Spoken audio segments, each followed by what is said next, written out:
당신 남편 좀 빌릴게요. 세상에 이렇게 발칙한 부탁이 또 있을까요? 살다 살다 이런 황당무계한 말을 듣게 될 줄이야.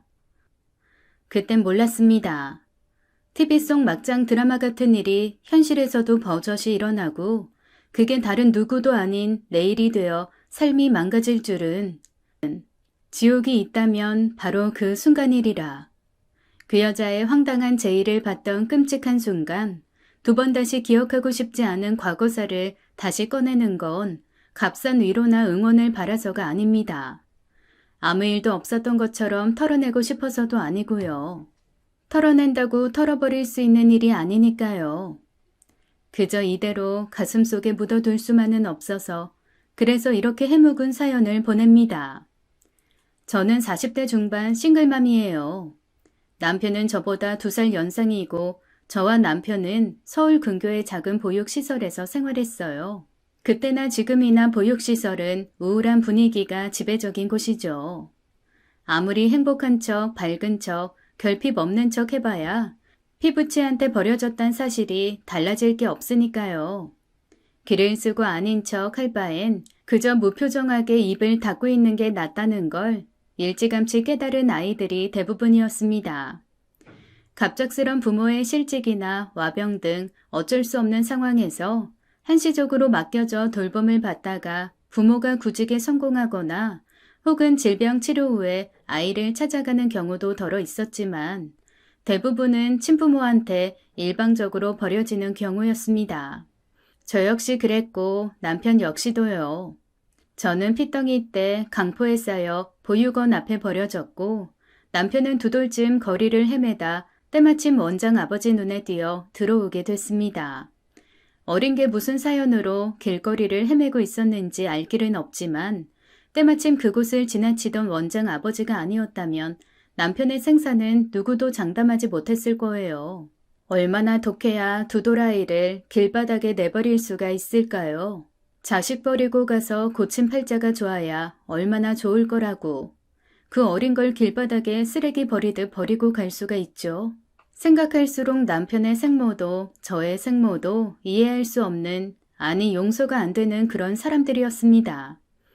그렇게 저도 남편도 친부모에 대한 기억이 전무한 채 엇비슷한 시기에 보육원에 들어와 원장 아버지를 친아버지처럼 따르며 생활했어요. 생년월일은 물론 이름 석자조차 몰랐던 우리는 보육원에 들어온 나를 생일 삼아 원장 아버지의 성을 따라 강수와 강진철로 불리며 친남매처럼 지내게 됐죠. 그때나 지금이나 보육원 아이들의 꿈은 인자한 양부모를 만나 든든한 경제적 지원 속에 피부치한테 받지 못한 사랑을 넘치게 받는 것, 바로 그거랍니다. 그래서인지 입양을 위해 방문하는 불임 부부가 타고 온 낯선 차량이 보육원 마당에 세워져 있는 날이면 하나같이 설레어 했네요. 남들보다 눈에 띄기 위해 노력했고 그런 가상한 노력이 먹혀 운 좋게 입양되어 가는 아이를 부러워하며 남은 아이들은 행복을 찾아 떠나는 아이에게 손을 흔들어주곤 했죠. 우리와 별다를 게 없던 친구가 부잣집에 입양되어 공주님 대접을 받는 걸 전해 듣고 어찌나 배가 아프던지. 허나 저와 남편은 그런 운조차 없었는지 한 번도 입양이 되었던 적이 없었고 그곳에서 사춘기를 맞고 나이 먹어가며 어느덧 성인이 되었습니다. 보호종료 아동이 된 것이죠. 그렇게 보호종료 아동이 된 저와 남편은 자립지원금 500여만 원씩을 받아주고 보육원을 나와 그 길로 서울행 기차에 몸을 실었습니다. 물론 3년 동안 자립수당으로 월 30만 원이 지원되고 본인이 원할 경우 24세까지 보육원에 머무를 수 있는 자립유예의 시간이 주어지기도 하지만 지방 소도시의 열악한 시설의 그곳에서 게다가 후원금마저 점점 줄어드는 현실에 어린 원생들을 생각해서 보육원에 더 머무를 순 없었습니다. 남편과 무작정 상경에 거처를 구하러 다니면서 높은 서울의 현실 물가의 벽에 부딪히길 여러 번, 발이 부르트도록 방을 구하러 돌아다녔지만 당장 손에 쥔 돈으로는 한 뼘 학구방도 얻기 힘든 실정이었죠. 눈 감으면 코 베어간다는 서울 하늘 아래 비빌 언덕 하나 없이 맨주먹으로 앞으로 살아갈 일이 막막했습니다. 보육원에선 하루속히 그곳을 벗어나는 게 꿈이었는데 막상 나와보니 차라리 그곳이 좋았구나 싶을 만큼 우리는 불안했었죠. 당장 굶어 죽을지도 몰라, 오늘 밤에 얼어 죽을지도 몰라, 그 무시무시한 공포는 경험해보지 못한 사람은 모를 겁니다. 하루는 변두리 동네를 돌다 문득 서울의 상징인 남산타워에 올랐던 적이 있었네요. 팔각정에 앉아 피곤한 몸을 서로에게 의지한 채 남편과 저는 한없이 우울해했네요. 저 아래 동네엔 집도 참 많더군요. 어쩜 그렇게 집들이 많을까. 그 많고 많은 집 중에 우리 두 사람 피곤한 몸을 누일 방 한 칸이 없다니 고아란 말이 뼈에 사무치게 서글프더군요.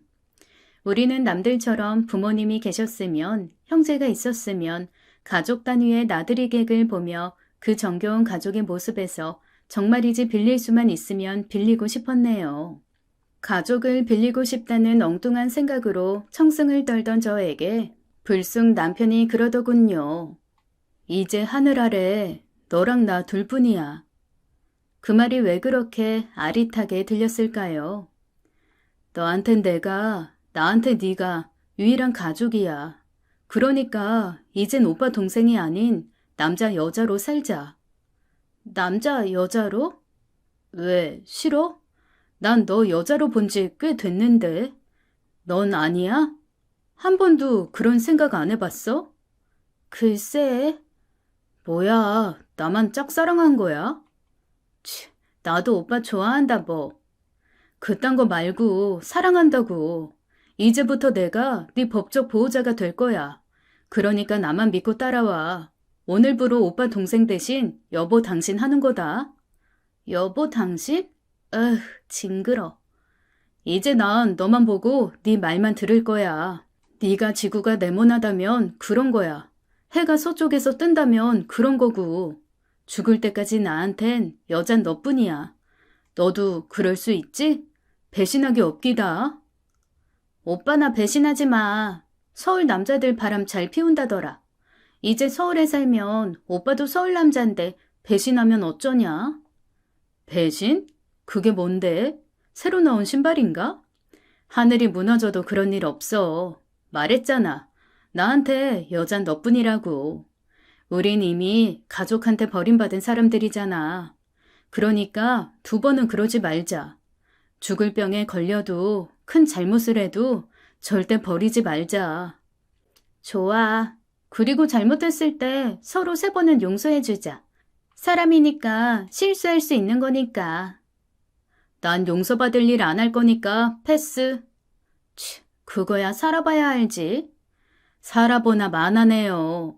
난 절대 잘못 같은 거 안 할 거거든요. 믿어보시라니까. 사랑의 수아야. 슬금슬금 다가와 얼굴을 들이밀더니 서툴게 입을 맞추는 남편. 구해지지 않은 월세방을 찾아 헤매다 지쳐버린 가난한 청춘들이 그렇게 서로의 마음을 확인하고 연인이 되는 순간이었습니다. 그날로 동거를 시작했네요. 간신히 구로동에 후락한 다세대 주택 반지하방을 얻고 살림살이는 중고를 사들이거나 길거리에 버려진 걸 주워와 그렇게 빈집을 채워나갔습니다. 남들 눈엔 궁상이고 허접해도 사랑으로 채워진 둘만의 보금자리는 어느 궁궐 부럽지 않았었죠. 혼인신고를 하고 초야를 치르면서 그렇게 정식 부부가 되었고 남편과 저는 서로에게 세상에서 유일무이한 가족이 되어주었네요. 밤이면 만취한 행인들이 소변을 갈기거나 부대끼는 속을 못 이겨 오바이트를 해대서 손바닥만한 지하방의 외벽 창문은 늘 만신창이었지만 여름엔 제대로 환기조차 안 돼 사우나 저리 가라 푹푹 찌고 겨울엔 보일러 기름값이 무서워 부둥켜 안고 서로의 온기를 나누며 잠들면서도 남편과의 사이는 여전했고 아들 준우를 낳고는 부모로서의 책임감이 더해져 더더욱 서로를 믿고 의지할 수밖에 없었습니다. 이젠 내 아이의 아빠로, 이젠 내 아이의 엄마로 한 인생을 책임지는 부모로서 아들을 낳아 기르면서 진짜 어른이 되어가는 기분이었으니까요. 젖을 물고 까무룩 잠든 품 안의 준우의 얼굴을 보면 세상에서 내 목숨을 맞바꿔도 아깝지 않은 존재가 있구나 싶어 묘한 감동이 몰려오곤 했습니다. 아들 준우를 낳고 남편은 더 열심히 일했고 저 역시 살림살이를 알뜰히 꾸려갔습니다. 그러는 동안 변변한 스펙도 이렇다 할 기술 하나 없이 그저 온몸으로 부딪혀 벌어먹고 살아온 남편은 심적으로 점점 지치고 있었던가 봐요. 그도 그럴 것이 남편은 건설 현장 막노동, 택배 상하차, 대리운전, 생산직 노동자, 환경미화원, 정화조 청소 등 힘들고 더러운 일들을 해왔고 투잡은 기본, 많게는 쓰리잡까지 전전할 때였으니까요. 맞벌이를 하면 조금은 살림살이가 나아졌을 텐데 아이만 아니면 같이 일해서 살림에 보태고 싶었지만 아이를 맡아줄 친정 식구 하나, 시부모 하나 없는 처지라 남편 혼자 오롯이 가장의 무게를 짊어지고 동분서주하는 걸 지켜보면서도 저는 직접적인 도움을 줄 수가 없었습니다. 아들한테 가난을 대물림하기 싫다며 남편은 이를 악물었고 저 역시 허리띠를 졸라매며 살림살이를 했지만 사는 꼴은 늘 그 모양이었습니다. 우리 부부의 노력에도 불구하고 살림살이는 전혀 나아지지 않더라고요. 아니 나아지기는커녕 해가 갈수록 쪼들려 영원히 끝날 것 같지 않은 가난의 늪에서 허우적대고 있었습니다. 둘만 있을 땐 그런대로 참아지던 게 젖먹이 하나 늘었다고 못 참는 게 한두 가지가 아니었으니까요. 어른 둘이면 대충 라면으로 때울 수 있는 한 끼 밥상도 아이와 함께면 반찬 하나 주전부리 하나 신경 써야 하고 그건 돈으로 직결되는 문제였습니다. 아이는 한 살 한 살 나이를 먹고 아들한테 들어가는 돈도 점점 늘어가는데 기본적인 교육비, 남들 다 보낸다는 학원비, 아이 취미와 적성을 살린 방과 후 활동 등 돈 없이 되는 건 하나도 없었죠. 든든한 언덕이 되어줘야 할 부모가 먹고 사는데 급급해 제대로 뒷바라지도 못해주니 그 심정을 말로 할 수가 없네요. 아이가 초등학교 3학년 때 담임 선생님한테서 다급한 호출을 받은 적이 있었어요. 한 번은 아들이 같은 반 아이와 심하게 싸웠다는 선생님의 연락을 받고 불려간 적이 있었습니다. 급한 마음에 집에서 입고 있던 고무줄 치마에 슬리퍼를 꿰신고 때마침 공사 현장에서 허리를 다쳐 일을 못 나간 남편까지 우리 부부가 후줄근한 차림으로 아들의 학교를 찾아갔습니다. 상담실엔 불어터져 있는 아들이 있더군요. 그 옆에 아들 녀석과 싸움질을 한 같은 반 반장이라는 아이, 그리고 머리부터 발끝까지 명품으로 처바른 그 아이 부모가 와 있더라고요. 준우야, 도대체 무슨 일이야? 왜 그랬어? 친구랑 왜 싸웠어? 친구는 누가 친구인데? 내가 왜 저딴 자식 친구인데? 무슨 말이 그래? 친구한테 사과해. 싫어, 안 해. 얘가 근데? 강준우, 엄마 말 들어. 어서 친구한테 사과해. 싫어, 싫다고. 아빠 엄마는 알지도 못하면서 저 자식이 나더러 수급자라고 놀렸단 말이야. 수급자? 그게 뭔데? 아들은 대꾸를 안 터군요. 그게 뭐예요, 선생님? 그게 기초생활 수급자라고 애들이 그렇게 부르는 것 같네요. 쿵. 순간 저와 남편은 가슴이 내려앉는 것 같았습니다. 남편은 화가 나서 반장아이를 매섭게 다그쳤더랬죠. 네가 정말 그런 소리를 했어? 우리 준우가 기초생활자라고 놀렸니? 그게 그러니까... 똑바로 말 안 해?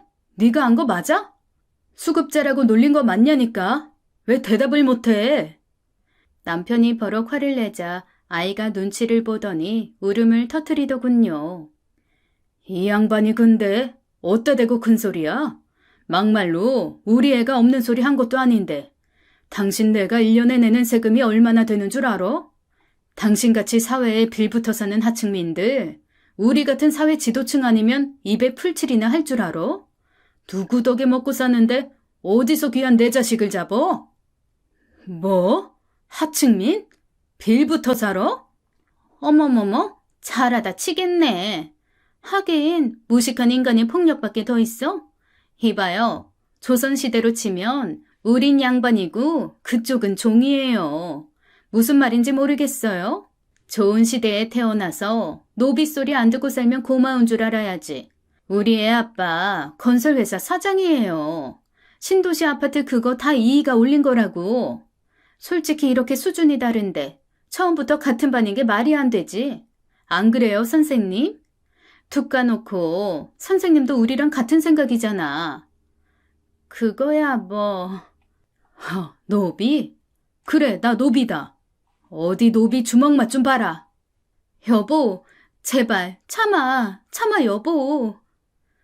욱해서 금방이라도 한 대 칠 듯 주먹을 쳐드는 남편을 필사적으로 막아서고 어떻게 끝났는지 기억도 안 날 만큼 정신없이 상황을 마무리하고 집으로 돌아가는 길이었습니다.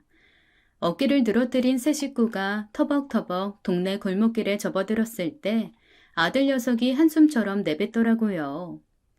후회돼. 내가 그냥 참을걸. 왜? 엄마 아빠 당하는 거 보니까 속상해서? 아니, 이제 앞으로 학교 생활이 얼마나 고달플까 싶어서 그 자식이 어떤 식으로 복수할지 대충 알거든. 너무 걱정하지 말고 공부나 열심히 해. 운동도 열심히 하고 친구들하고도 열심히 어울리고 그렇게 열심히 살면 되지. 그럼 뭐가 달라져? 엄마 아빠도 열심히 살았잖아.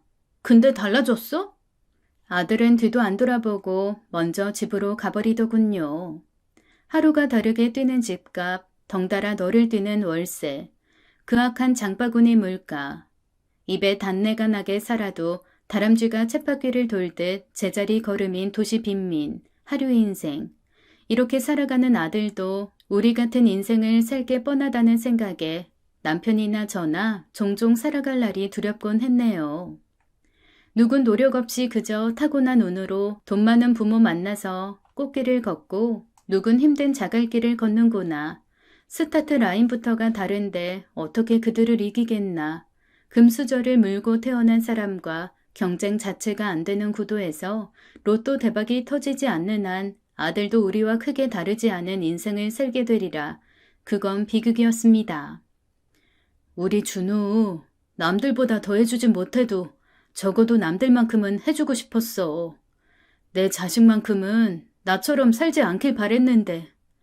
여보, 내 자식이 나처럼 산다고 생각하면 끔찍해. 그럼 어째, 뾰족한 수도 없고 사는 대로 열심히 살아야지. 그럼 또 알아? 뭔가 달라질지.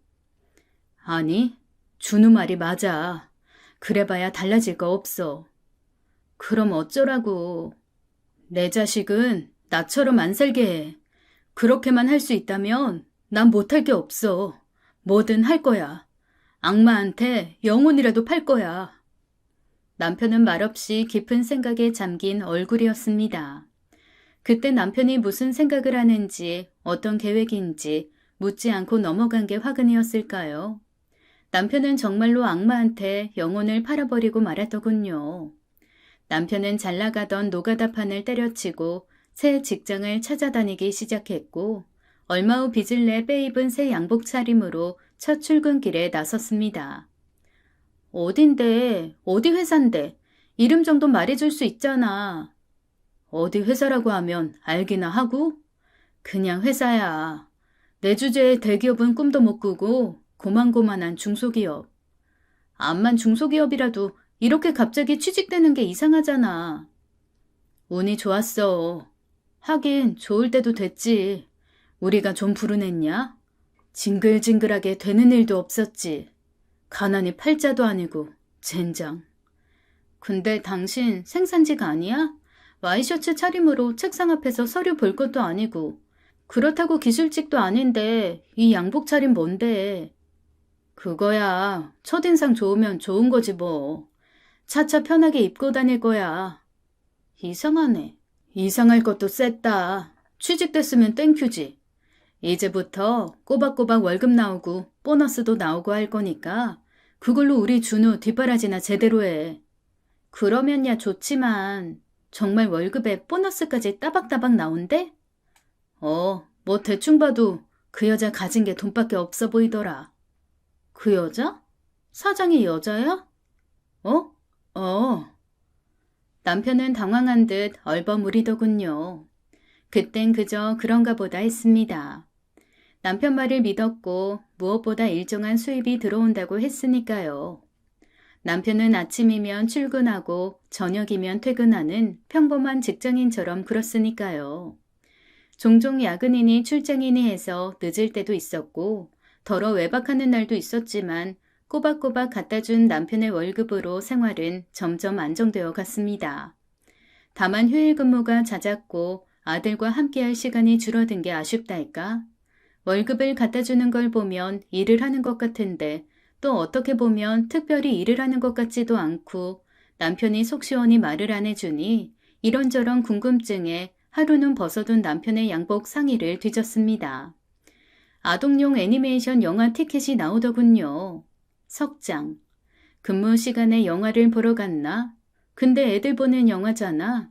표가 석장이면 3명이 간 건가? 아니 왜? 영화가 보고 싶었으면 어른 영화를 볼 일이지. 이해하기 힘들었지만 일단 모른 척 넘어갔습니다. 문제의 그날은 모처럼 남편이 아들과 함께 놀이공원을 가기로 약속한 날이었네요. 아침부터 입맛도 붕어빵인 남편과 아들이 좋아하는 유부초밥으로 피크닉 도시락을 준비하고 들뜬 아들을 진정시키며 모처럼 기분 좋은 아침을 맞이했죠. 헌데 막 출발하려는데 남편이 회사로부터 다급한 호출 전화를 받았습니다. 무슨 회사가 그러냐? 5월 5일 어린이날 법정 공휴일이구만. 불러내는 게 어딨어? 가족 나들이를 이렇게 산통을 깨네. 그 사장님 좋은 분인 줄 알았는데 영 아니네. 어쨌든 지금 가봐야 되니까 당신이 대신 준우 잘 달래줘. 놀이공원에 간다고 들떠 욕실에서 한껏 꾸미고 나온 아들이 약속을 깨고 회사에 나간 아빠를 확인하고는 실망하더군요. 아빠가 워낙 유능하잖아. 아빠 아니면 회사가 안 돌아간대요. 사장님이 직접 전화하셨어. 누가 뭐래? 우리가 이해해주자. 그게 다 아빠가 우리 먹여 살리느라 그런 건데. 그러니까 누가 뭐래? 말난 김에 우리 둘이 갈까? 간만에 엄마랑 준우랑 데이트하지 뭐. 어차피 도시락 다 준비했는데. 둘이 무슨 재미야. 왜? 아빠가 있었으면 더 좋았겠지만 우리 둘이 가도 재밌지 뭐. 5월은 가정의 달이야. 가족이 같이 해야 의미가 있지. 우리 가족은 아빠, 엄마, 나 이렇게 셋인데 누구 하나 빠지면 미완성이지. 그래도 가자. 유부초밥이 뭐라고 하네. 준우야, 빨리 날 먹어줘. 자자, 렛츠고. 싫다니까. 아빠랑 같이 갈 거야. 싫다는 아들을 겨우 달래서 갔네요. 어린이날을 맞아 나온 가족 단위 상충객들로 놀이공원은 그야말로 인산인해였습니다. 아빠의 부재로 시무룩하던 아들 녀석도 점점 즐거워하더군요. 엄마, 나 바이킹 한 번 더 타고 올게. 또? 속 괜찮아? 엄만 회전목마 타고 울렁거려 죽겠구만. 난 10번 더 탈 수 있어. 아주 물 만났네. 한 번만 타고 와. 김밥 먹어야지. 아들은 신이 나서 달려가더군요.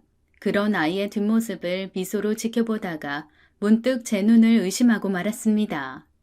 저만치에 보이는 남자, 튀는 메이크업과 요란한 의상으로 시선을 끄는 젊은 여자와 똑 닮은 공주풍 드레스의 어린 여자아이를 보디가드처럼 보호하며 듬직한 아빠 노릇을 하는 남자.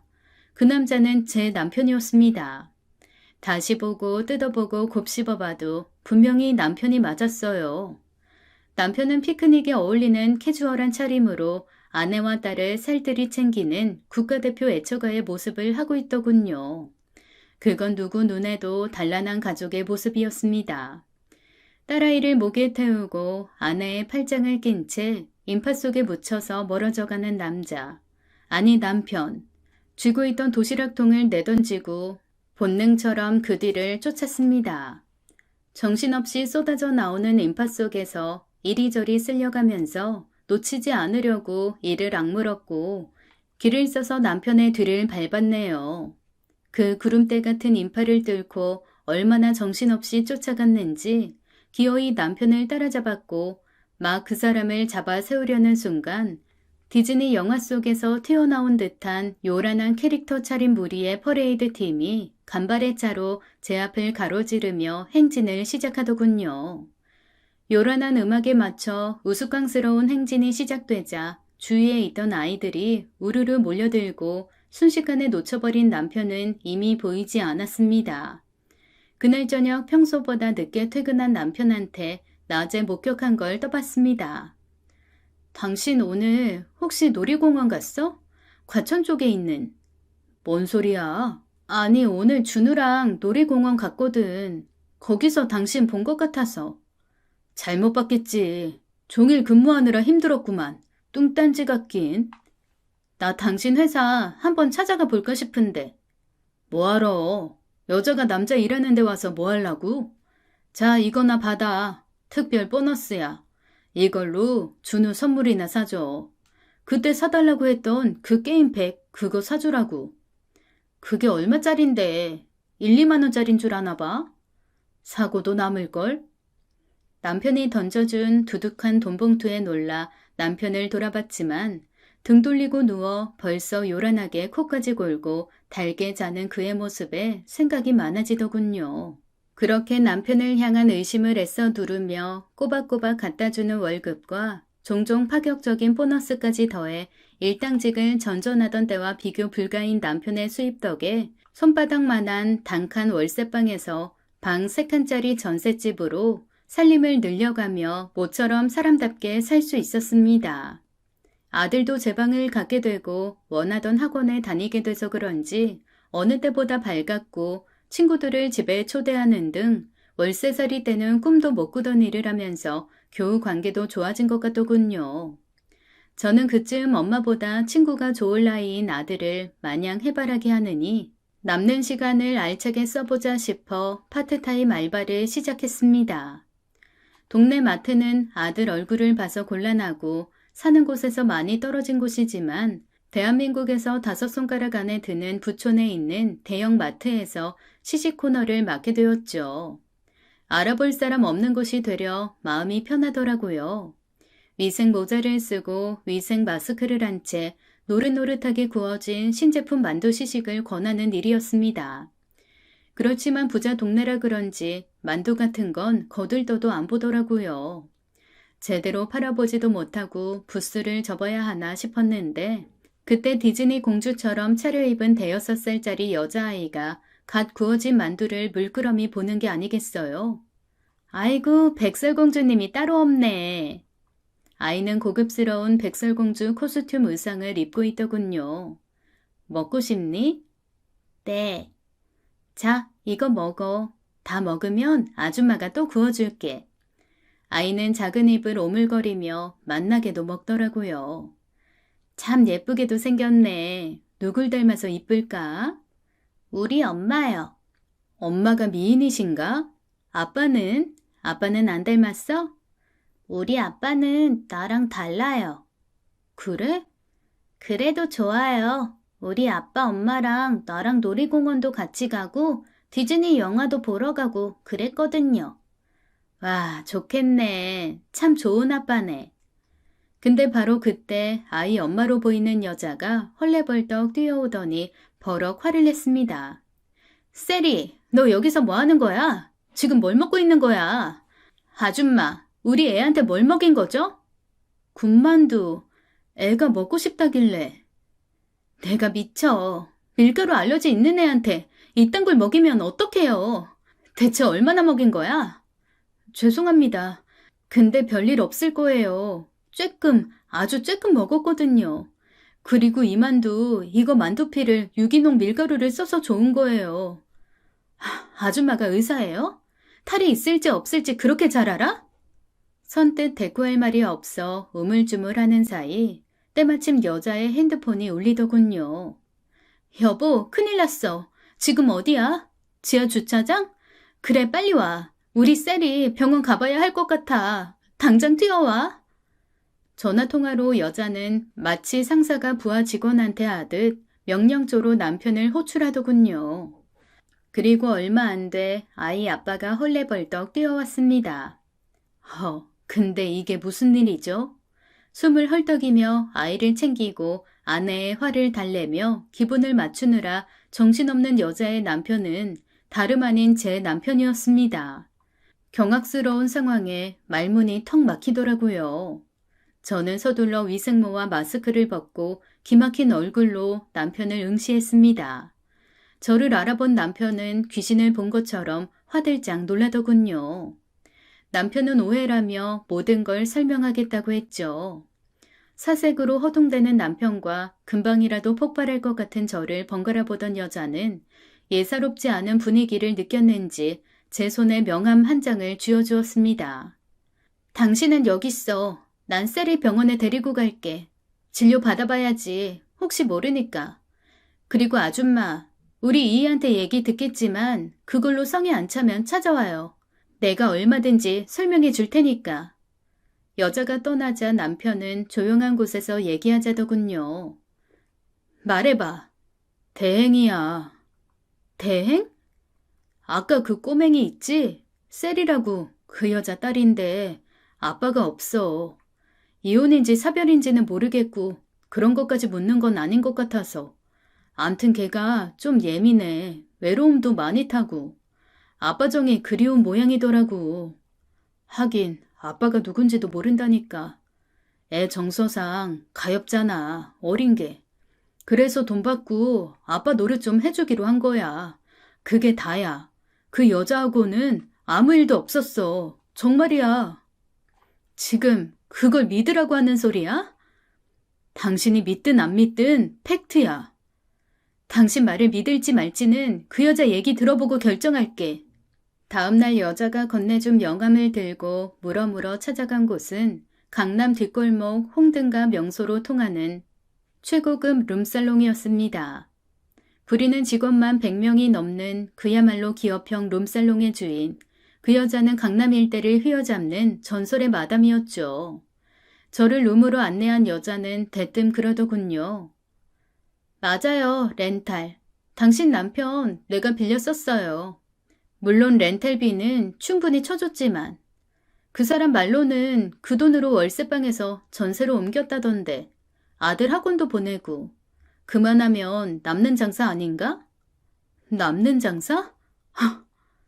난 남편이 필요하고 그쪽은 남편이 있고 그쪽은 돈이 필요하고 나한텐 돈이 있고 서로한테 필요한 걸 주고받았는데 왜 그렇게 화가 나셨을까?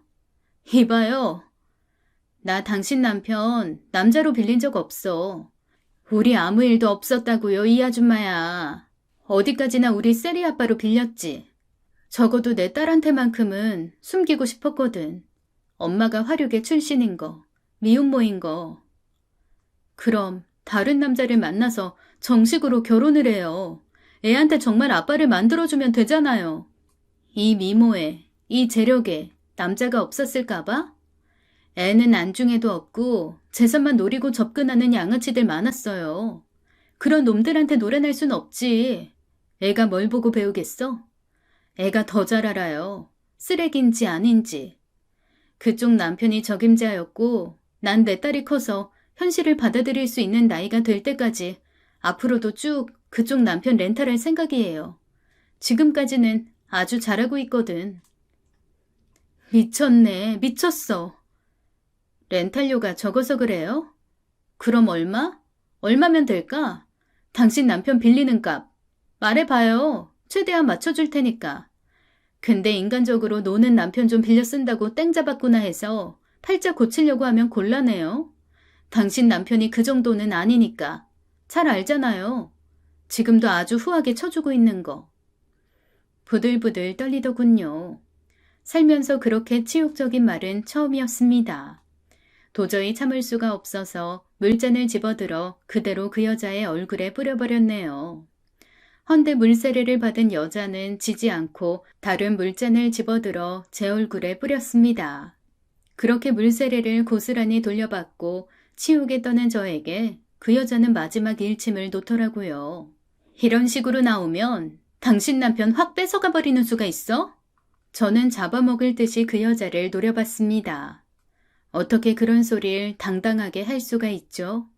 자식한테조차 과거를 밝히지 못하는 주제에 남의 남편을 돈을 주고라도 빌려야 하는 주제에.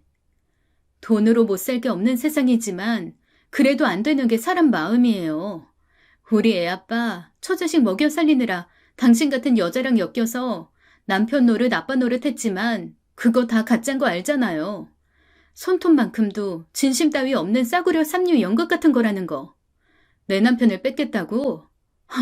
부부를 잘 모르네. 지지고 볶아도 결국 둘밖에 없는 게 부부예요. 내가 다른 여자 몰라도 당신한텐 안 뺏겨. 우리 보란 듯이 더 잘 살 거야. 그래야 당신이 돈으로 사람을 산다는 게 얼마나 더러운 일인지 알게 될 테니까. 그 여자의 말아준 두 주먹이 바들바들 떨리는 걸 확인하고 그대로 룸을 나와버렸네요. 그날 밤 저는 남편에게 그 여자와의 관계를 끊으라고 했습니다. 당신 그 여자랑 아무 일 없었다는 거 나 믿어져서 믿는 거 아니야. 우리 준우 생각해서 우리 준우 때문에. 그러니까 두 번 다시 그 여자 만날 생각 말고 내일이라도 다른 직장 구해. 지금부터라도 자식한테 부끄럽지 않은 아빠 되라고. 남편은 그 여자를 두 번 다시 만나지 않겠다고 약속했습니다. 직장을 찾아 구직 활동을 열심히 하는 것도 같았고요. 구직에 성공한 남편은 다시 건설 현장에서 벽돌을 전하르며 전의 모습을 되찾은 듯 보였습니다. 헌데 그런 모습은 오래 못 가고 하루는 현장 일이 끝나기도 전에 남편이 조퇴를 하더군요. 얼굴이 벌개져 씩씩거리면서 들어와서는 왜 그러는데? 도저히 못 해먹겠다. 나 내일부터 일 안 나가. 일을 안 나간다고? 대체 왜? 재수없는 놈은 뒤로 자빠져도 코가 깨진다더니 재수가 없을라니까. 당신 그때 우리 준우랑 쌈박질한 놈 생각나지? 그 자식 애비란 놈이 땡땡 신도시 아파트 지가 다 올렸다고 뻐기던 거. 근데 그게 왜? 하필 그 인간이 거기 건설주더라고. 더럽고 치사해서. 그때 그런 일이 있었는데 어떻게 내가 그 밑에 있냐? 그래서 오늘부로 때려치셨다? 준우 이제 중학생이야. 금방 고등학교 가고 대학 가. 뒷바라지 안 할 거야? 당신 새끼 중졸로 쪽낼래? 아, 몰라. 남편은 이불을 머리끝까지 뒤집어 쓰고 패칸이 누워버리더군요. 자존심이 대수야? 일당도 세고 일도 할만하다며. 당신은 남편이 기가 죽건 말건 돈만 벌어오면 장땡이지? 내가 돈 버는 기계냐? 어? 다른 여자들은 나가서 돈도 잘 벌드만. 다른 여자 누구? 그 여자? 세리 엄마? 잘 나가는 강남 룸살롱 마담? 여기서 그 여자가 왜 나와? 먹긴 놈이 성낸다더니 남편이 벌컥 화를 내더군요. 이런 걸 요즘 애들 말로 발작 버튼이라고 하나요? 남편의 발작 버튼은 지금도 그 여자였습니다. 남은 감정에 찌꺼기가 없다면 그런 반응이 나올 수가 없을 텐데 남편은 아직도 그 여자에 대한 미련인지 아쉬움인지 이도저도 아님 놓친 물주의 그리움인지 뭐가 됐든 감정이 남은 것 같았고 그건 용납될 수 없는 일이었습니다. 당신 변한 거 알아? 그전엔 더한 일도 했어. 정아조 똥도 푸고 대리 뛸 땐 취객 토사물 뒤처리까지 하면서. 근데 지금은 못하겠지? 아니 안 하고 싶지? 그 맛을 못 잊겠지. 그 여자랑 놀아나면서 돈도 받아 챙겼던 거. 그런 걸 님도 보고 뽕도 딴다고 하는 건가? 입 못 다물어? 한마디만 더 해. 그땐 나도 안 참아. 에휴, 집구석이라고 들어오면. 쾅. 문짝이 떨어져라 닫고 나간 남편은 그 뒤로도 마음을 못 잡고 날마다 술을 퍼마시고 들어오더군요.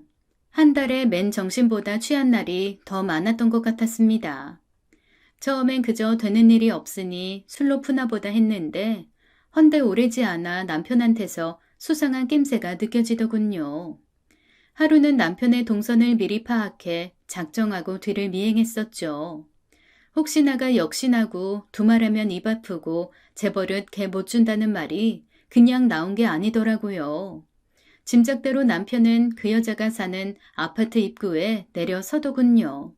황홀한 한강뷰에 수영장과 파티룸이 있는 이름만 대면 알만한 연예인들이 입주해 있는 곳, 꿈의 아파트로 불리는 그곳에 들어서면서 남편은 희희낙락하더군요.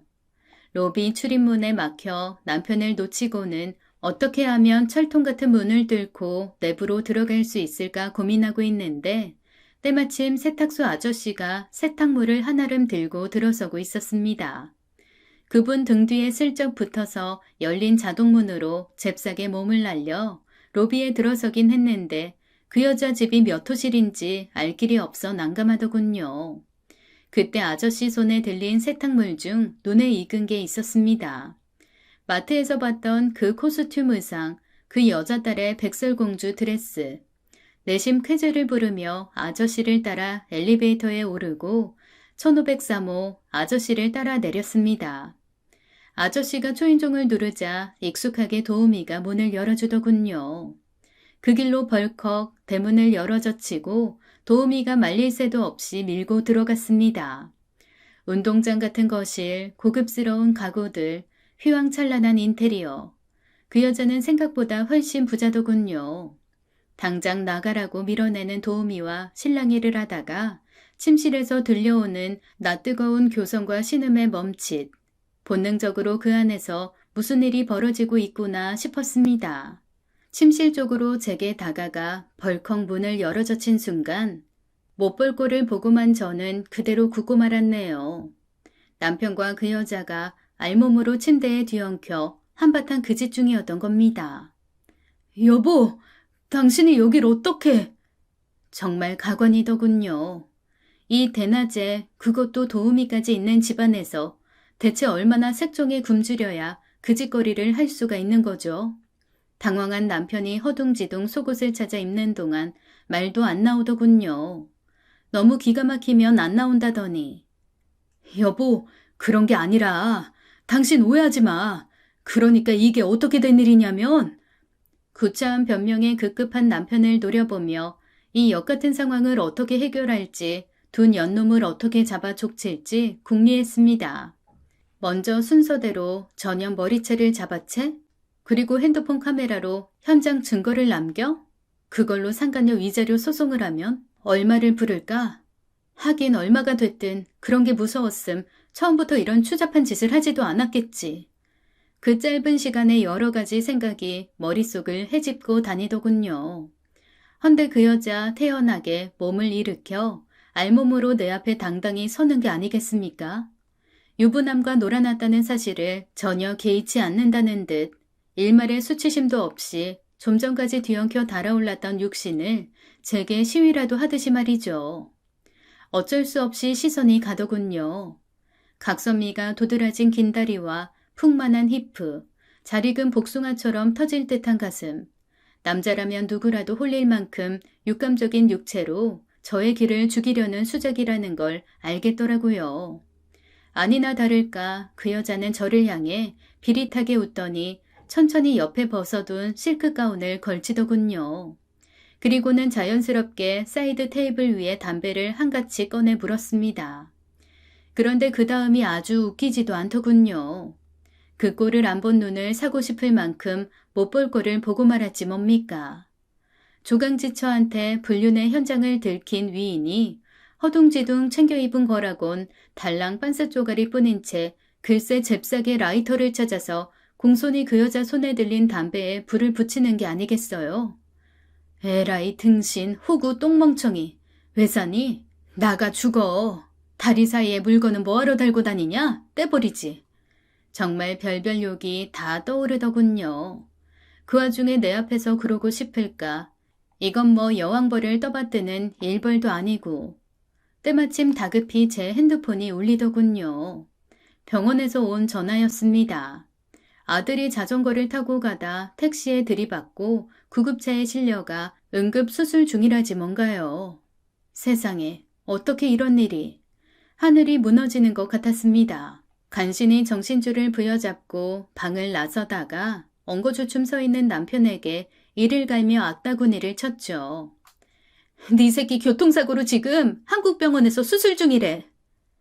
그러고는 정신없이 뛰쳐나가 지나가는 택시를 불러세워 병원으로 향했습니다. 아들의 수술실 앞에서 얼마나 가슴을 졸였는지 몰라요.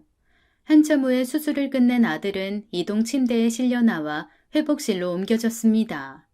수술은 잘 끝났습니다. 외상에 비해 다행히 장기 손상이 전혀 없었고 피도 많이 안 흘리고 전반적으로 경과가 좋습니다. 금방 의식 회복할 거예요. 고맙습니다. 고맙습니다, 선생님. 흑흑흑. 안도의 눈물이었을까요? 참으려고 해도 안 되더군요. 수술 잘 끝났대잖아. 곧 깨어난다는데 뭘 그렇게 오바냐? 언제 뒤쫓아왔는지 남편이 옆에서 눈치 없이 짓거리네요. 입이 써서 대꾸하기도 싫었습니다. 누가 보면 죽을 병에 걸린 줄 알겠네. 그때 남편의 핸드폰이 울리더군요. 그 여자한테서 온 전화였습니다. 남편은 내 눈치를 보며 다른 곳에 가서 통화를 하더군요. 수술? 별거 아니야. 자기 신경 썼구나. 어휴, 천상 엔젤. 자긴 진정 천사야. 신경 쓰지 말어. 피부 미용이 안 좋아요. 세리는 뭐해? 아빠 찾아? 알았어. 금방 갈게. 우리 딸이 찾는다는데 날개를 달고 날아서라도 가야지. 그럼 나도 사랑하지. 일각의 몸을 숨긴 채 남편의 통화를 엿들으면서 기가 차더군요. 그래서 마지막으로 경고를 했습니다. 당신 지금 그 여자한테 가면 나하고 준우 2번 다시 못 볼 줄 알아. 끝이야, 우린. 억지 부리지 마. 억지는 내가 아니라 당신이지. 병원에 누워있는 자식을 두고 그년한테 가는 게 그러고도 네가 아빠야? 솔직히 내가 뭘 그렇게 잘못했냐? 내가 이런 말까지 안 하려 그랬는데 그동안 누구 덕에 잘 먹고 잘 살았는데 솔직히 너나 준우나 그동안 편하게 산 건 사실이잖아. 당신이 몸 팔아서 받아온 화된 줄 알았으면 안 받았어. 뭐야? 철썩. 눈앞에 별이 보이더군요. 소뚜껑 같은 남편의 손이 제 뺨을 후려갈긴 순간이었습니다. 네가 이러니까 내가 더 그 여자한테 가는 거야. 징글징글하다. 말 한마디를 해도 사람 정 떨어지게. 당신 준우랑 약속 파토 내고 어린이날 그 여자랑 그 여자 딸이랑 놀이공원 간 거 그래 용서했어. 그리고 마트에서도 또 용서했고. 여자로서 치욕스럽지만 준우 생각해서 당신 그 여자랑 침대에서 그 짓 하는 걸 보고도 그래 용서할게. 그럼 나 당신 3번 용서했다? 그래서 뭐? 기억 못하나 보네. 우리 처음 서울에 올라왔을 때 남산 팔각정에서 잘못을 해도 서로 3번 용서해주자고 한 거. 그 약속 지켰다고. 그래서 더는 안 할 거라고. 네가 뭔 소리를 하든 난 갈 거야. 나쁜 놈 되지 뭐. 그래, 나 나쁜 놈이야. 피가 그래요, 내가. 부모한테 버려진 놈이 어디 가냐? 그래서 오늘부로 버릴 거야. 마누라도 아들놈도 싹 다. 됐냐? 당신이 어떻게 이래? 어떻게 이렇게 변해? 그 집 와봤잖아, 너도. 보고 느낀 거 없냐? 그 한강뷰, 으리으리한 거실, 그 집 가구 다 물 건너온 거야. 억대가 넘는 것도 있어. 그뿐인 줄 알아? 그 여자 가게, 그 룸살롱에서 한 달에 얼마 벌 것 같냐? 난 이제 죽었다 깨도 옛날처럼은 못 살아. 그 징글징글한 가난을 또 하라고? 너나 많이 해, 너나. 난 써도 남아도는 그 여자 돈으로 끝장나게 살아볼 거니까. 사회 지도층으로. 너같이 사회에 빌붙는 하층민이 아니라 어딜 가도 대우받는 사회 지도층. 그게 마지막이었습니다. 남편이 등기로 보낸 이혼 서류를 받아준 날 마음의 정리가 됐으니까요. 그 뒤에 듣기로 남편은 그 여자의 집에서 동거를 시작했다더군요. 스포츠카를 타고 와인잔을 기울이며 명품 양복을 빼입고 돈을 물쓰듯 쓰며 그렇게 기름지게 살고 있다고 하네요. 소원 성취했네. 부모한테 버려져 받기에 누구보다 피부치한테 당하는 게 얼마나 큰 상처인지 잘 아는 사람이 자기 자식을 버리고 선택한 게 고작 그따위라니. 정말로 악마한테 영혼을 팔아버렸구나. 근데 그거 알아? 알아야 될 텐데. 악마는 언제고 다른 영혼을 찾는다는 걸. 살아보니 때론 슬픔도 힘이 되더군요. 고장난 수도꼭지같이 줄줄 흐르던 눈물도, 온몸이 부들부들 떨리던 배신감도, 어린 아들을 건사하며 먹고 살아야 하는 고단한 싱글맘한테는 아무것도 아니더라고요. 잘 회복된 아들은 길게 설명하지 않아도 상황을 눈치챈 것 같았습니다. 이제부터 고생스러울 거라고 했네요. 어쩌면 옛날보다 더. 아들이 이해해 주더군요. 더럽게 벌어온 돈으로 장만한 전셋집을 빼서 전 남편을 찾아가 잘난 얼굴에 보증금을 던져줘 버리고 다시 월세살이를 시작했습니다. 그새 편한 생활에 길들여졌는지 단칸방에서 궁상을 떨며 사는 게 전보다 곱절은 힘들더군요.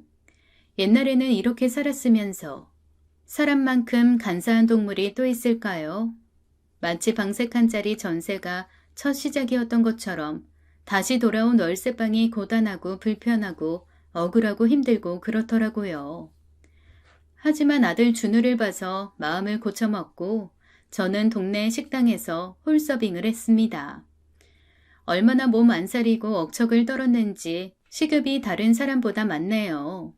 그리고 아들은 저를 도와 틈틈이 알바를 하면서도 열심히 공부해 올해 명문대에 합격했습니다. 자식 자랑은 팔불출이라는데 뭐까지껏 팔불출 되고 말죠. 우리 아들 참 대견하지 않나요? 그렇게 하늘 아래 서로가 전부인 가족으로 저와 아들은 서로를 의지하며 열심히 살았습니다. 그런데 몇 년 후 용케 아들의 학교를 알아낸 전 남편이 아들을 찾아갔던 모양이네요. 술 냄새와 때에 쩐 노숙자 몰골로 한눈에도 이미 심각한 알코올 중독증으로 보이는 전 남편은 아들한테 집 주소를 물어 기어이 저를 만나러 왔습니다. 그리고는 한다는 말이 준우 엄마, 우리 다시 시작하자.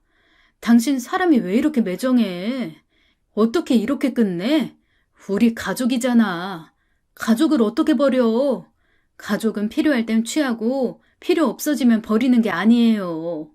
준우하고 나 천륜이야, 천륜. 그건 끊는다고 끊어지는 게 아니지. 생각해봐. 옛날에 우리 얼마나 좋았어? 그러니까 우리 세 식구 옛날처럼 알콩달콩 살자. 어? 준우 엄마야. 도대체 이 인간은 양심이란 게 있는 걸까요? 수전증 환자처럼 손을 덜덜 떨다가 눈을 허옇게 까뒤집고 그러다가 입에 개거품을 물고 감전이라도 된 것처럼 온몸을 베베 꼬고 헛소리를 해대는 전 남편. 개도 안 물어갈련. 벼락을 맞아 되질련. 그년 기억나지? 룸살롱 마담년. 하긴 화류계가 그렇지. 그년이 날 버리고 젊은 놈을 렌탈한다는 거야. 진작부터 벌써 지들끼리 동거를 했더라고. 날 대쫓고는. 이 씹어먹으련. 내가 그년을 가만두나 봐. 남편은 그 여자한테 버려진 모양이었습니다.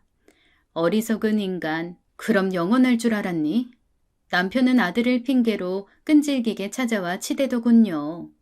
저런 치라도 애비가 있는 편이 낫나, 재활용도 안 되는 인간 쓰레기는 폐기 처분하는 게 낫나 고민이 되더군요. 내 감정보다는 아들의 생각이 중요한 거니까 그래서 아들한테 물었습니다. 준우야, 너한테 가족은 누구야? 무슨 질문이 그래? 실수해서 대답할 맛도 안 나네.